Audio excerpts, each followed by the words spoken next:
Hello children, today I will teach you maths, and in maths already we started our fractions.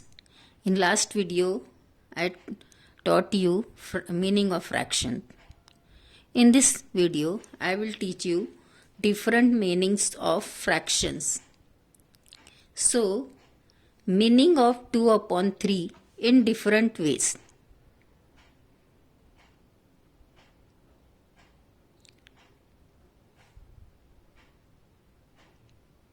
Okay, so here is one circle, and in one circle I made 3 equal parts of this circle. Okay, first part is this pink part, and second one is violet part, and this is plain part without color. These two parts are colored and one part is without color. Okay, so from 3 parts, if we get 2 parts, then it is 2 upon 3, because total parts are 3. Total parts are 3 and colored part are 2. So it is, this fraction is 2 upon 3. बच्चों, इसमें मैंने आपको 2 upon 3 का meaning समझाया है कि ये एक सर्कल मैंने बनाया था, उस सर्कल के मैंने इक्वल 3 पार्ट्स किए, इसलिए टोटल पार्ट्स हमने नीचे लिखा 3, लेकिन उसमें से कलर्ड पार्ट कितना है, कलर्ड वाला फ्रैक्शन हम देखेंगे तो कलर्ड पार्ट है 1 and 2, और हमने 2 पार्ट्स को, 2 कलर पार्ट्स को अलग ले लिया है ये 3 में से, इसलिए ये फ्रैक्शन तैयार हुआ 2 अपॉन 3.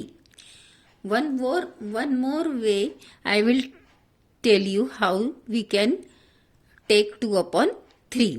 और एक तरह से भी, एक दूसरे तरीके से भी मैं आपको 2 upon 3 का मीनिंग समझाना चाहती हूँ. So if there is, these are 2 chapatis. मान लीजिए कि ये 2 चपाती है और हमको उसको 3 बच्चों में बांटना है. If you want to distribute these 2 chapatis equally in between 3 children, जैसे कि मान लो वो बच्चे हैं कविता, सुनीता और ललिता. इन 3 बच्चों को ये 2 रोटी इक्वल डिस्ट्रीब्यूट करना है, बराबर बराबर देना है. At that time what will we do, we will make 3 equal parts in 1 chapati, क्योंकि हमको इसको, इस रोटी को, एक रोटी को 3 बच्चों को समान रूप से बांटना है. तो हम क्या करेंगे, एक रोटी के पहले 3 हिस्से करेंगे. सो मैंने ये 3 इक्वल पार्ट्स बनाए, इस रोटी के भी और ये दूसरी रोटी के भी मैंने इक्वल 3 पार्ट्स बना दिए. अब इसमें से पहला पार्ट हम देते हैं कविता को, ये वाला पार्ट कविता को. This part is for Kavita and this second part for Sunita and third part for Lalita. तो मैंने एक रोटी को एक एक टुकड़ा तीनों में डिस्ट्रीब्यूट कर दिया. अभी हमको 2 रोटी डिस्ट्रीब्यूट करना है ना, एक रोटी के 3 टुकड़े हो गए, तीनों को बढ़ गए. इसके भी एक एक टुकड़े हम किसको बांटेंगे, तीनों बच्चों को देंगे. Kavita, this is for Kavita, this is for Sunita and this is for Lalita. हो गया, दोनों रोटी में हमने समान समान टुकड़े एक एक बच्चे को दे दिया. So from this 3 part Kavita gets 1/3, because this 3 parts, from this 3 parts she got only 1 part. So 1 upon 3 for Kavita. Okay, 1 upon 3 for Kavita. And from this chapati also she will get 1 part. So 1 more part she is getting from this chapati. So this is also 1/3. So Kavita got 1/3 from first chapati and 1/3 from second chapati. That means 1 upon 3 and 1 upon 3 means 2 upon 3. 1 upon 3 plus 1 upon 3 means 2 upon 3, यानी कविता को कितना मिला, 2 upon 3. अब सुनीता का number है,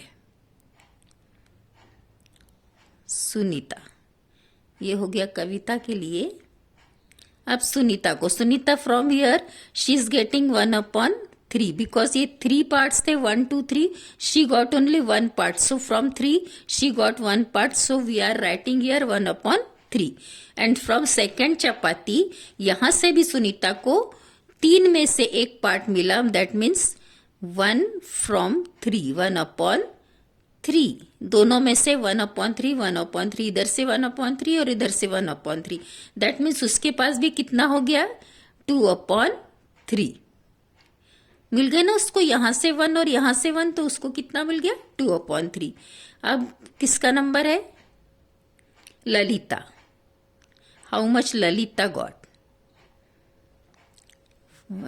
got from 3 she is also getting 1/3 ये 1 part मिला 3 में से और यहां भी ललिता को this 1 part she is getting that means 1/3 and that is 2/3 1/3 plus 1/3 is 2/3 यदि हम एक फिगर भी बनाएंगे तो हमको फिगर भी कैसा मिलेगा ये प्लस ये like this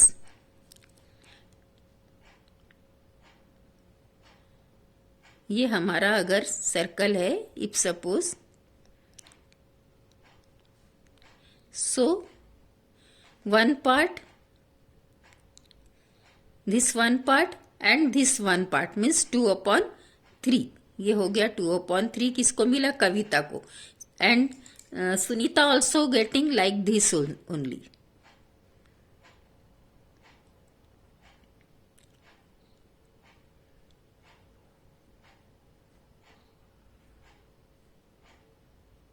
two parts Sunita also getting 1 from here and 1 from here that means 2/3 किसको मिला सुनीता को भी and same as Lalita also getting 2/3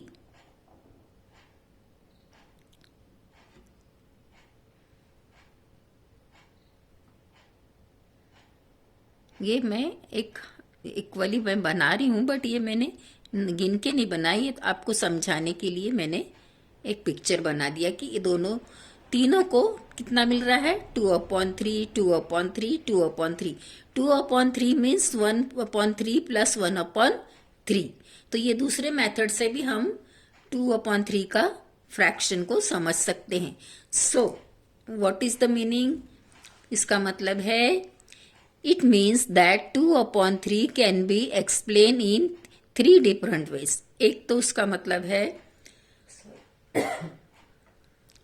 first one is from 3 equal parts if we are getting 2 that means 2/3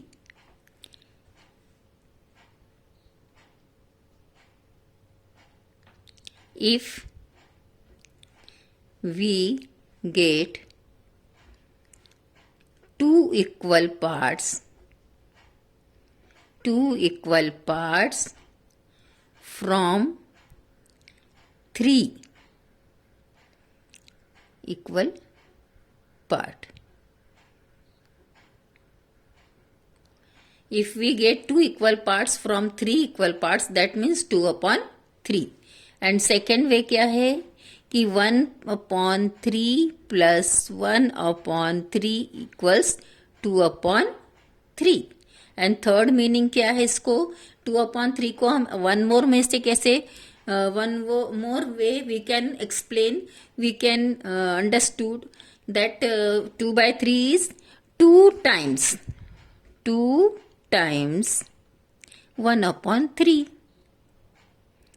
दो बार 1/3 है 2 times 1/3 है that means that is 2/3 और इसी को हम ऐसे भी लिख सकते हैं 2 multiplied by 1/3 equals 2/3 अगर 2 से हम 1/3 को मल्टीप्लाई करते हैं तो हमारा आंसर होगा 2/3 2 1 2 एंड ये 3 को मल्टीप्लाई नहीं करेंगे क्योंकि 3 पार्ट्स है इसलिए हम उसको 3 को एज इट इज डिनोमिनेटर को हम लिखेंगे तो ये हो जाएगा 2/3 that means we can explain our 2/3 in 3 ways 2 equal parts from 3 equal parts 3 equal parts में से 2 मिला that means 2/3 1/3 plus 1/3 is also 2/3 and 2 times 1/3 is also 2/3. तो from different ways I explained you fractions,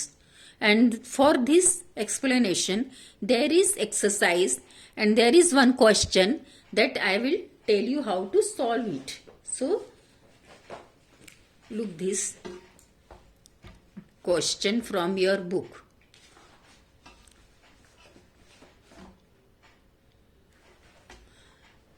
This is the question.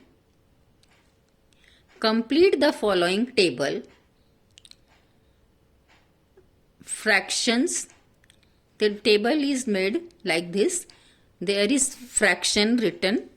Then we have to write this fraction in addition form, in multiplication form, and how many times. From 3 different types we have to explain this fraction. So first problem is already done for you, explained for you. यहाँ पहला वाला problem जो है वो आपके लिए करके दिया हुआ है कि 4/5 इज 4/5 को हम एडिशन फॉर्म में कैसे लिखेंगे.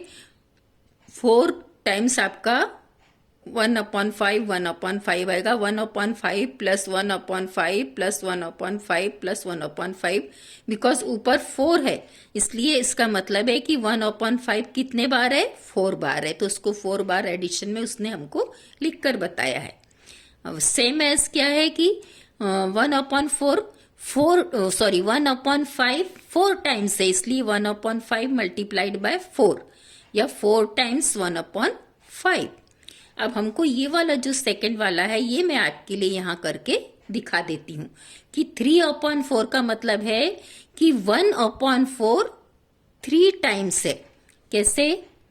1/4 प्लस 1/4 प्लस 1/4 यानी ये हो गया 1/4 एंड 1/4 2/4 2/4 एंड 1/4 इज 3/4. तो ये आपको इस तरह से एडिशन फॉर्म में लिखना है. और मल्टीप्लिकेशन में आप कैसे लिखेंगे? 1/4 मल्टीप्लाइड बाय 3. और आप इसको हाउ मेनी टाइम्स अगर पूछा है तो 3 टाइम्स. क्या है ये? 3 टाइम्स 1/4. ओके. तो आपको ये मैंने सेकेंड वाला प्रॉब्लम भी समझा के दिया है. Same as you have to do 3/7 and 5/6. 3/7 है इसका मतलब है 3 बार 1/7 1/7 1/7. और मल्टीप्लाई कैसे करेंगे? 1/7 मल्टीप्लाइड बाय 3 एंड 1/7 3 टाइम्स. 1/7 कितने बार है? ये 3 बार है इसीलिए यहाँ लिखा है 3/7. तो ये पहला वाला ऑलरेडी बुक में किया था, सेकेंड वाला मैंने आपके लिए किया. Third and fourth you have to do by yourself. Okay. And next this question number 2, 3 and 4. This 4 I will tell you in the next video. मैं अगली बार आपको ये बाकी के 3 क्वेश्चन नेक्स्ट वीडियो में सॉल्व करके दूंगी. ओके. Thank you.